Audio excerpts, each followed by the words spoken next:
প্রেম করে বিয়ে করা যাবে কি? প্রেম করে বিয়ে করা যাবে কি? বাহ, চমৎকার প্রশ্ন।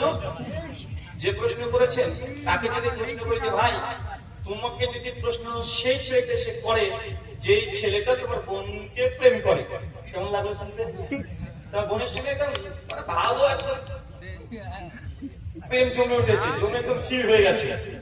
এখন সেই ছেলেটা যদি বলে ভাই তোমার বোনের সঙ্গে প্রেম করি, কঠিন ভালো লাগে, দেখতে লাগে, তো বোনকে দিয়ে পালিয়ে বিয়ে করবো, এটা ফতোয়া দিত, তুমি কি করবে? ফতোয়া দেবে? যদি জায়েজ ফতোয়া দাও তোমার বোনের ক্ষেত্রে, ওই হ্যাবলা বেটা ক্যাবলা মোটরসাইকেলে মিস্ত্রিগিরি করে বা রাজমিস্ত্রি করে, তোমার বোনটা উচ্চ অনেক পাস করে দিয়েছে, দেখতেও সুন্দরী, রাজমিস্ত্রি প্রেমে পড়ে গেছে, এখন সে যদি একটু পেয়ে যায় তো তোমার বোন আর কাল থেকে থাকবে না, ভেঙে গিয়ে বিয়ে করবে। বলো তুমি জায়েজ করবে না না জায়েজ বলবে?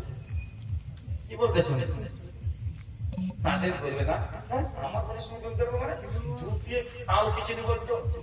তো তুমি যদি অন্য জনে যদি খাও খিচুড়ি নাও, তোমার ওখানে প্রেমের কত জায়েজ করে দিয়ে বিয়ে করবা। তারপরে তুমি তো যার সঙ্গে বিয়ে করছো বা প্রেম করছো, ও তো তার ভাই বোন হবে নাকি? না, আকাশ থেকে হুড় করে পালিয়ে এসেছে, ভাই বোন যাবে না। তো শোনেন,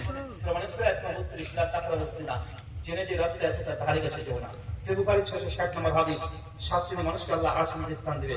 সেই যুবক যাকে কোন সুন্দরী নারী এসে প্রপোজ করেছিল, আর সেই যুবক বলেছিল ইন্নী আখাফুল্লাহ, নিশ্চয়ই আমি রব আল্লাহকে ভয় করি, তোমার সঙ্গে এই হারাম রিলেশনে আমি যেতে চাই না, তোমার সঙ্গে ব্রেকআপ করে দিলাম। সে যদি এইভাবে ফিরে আসতে পারে আল্লাহ সুবহানাহু ওয়া তাআলা আরশের নিচে স্থান দেবে।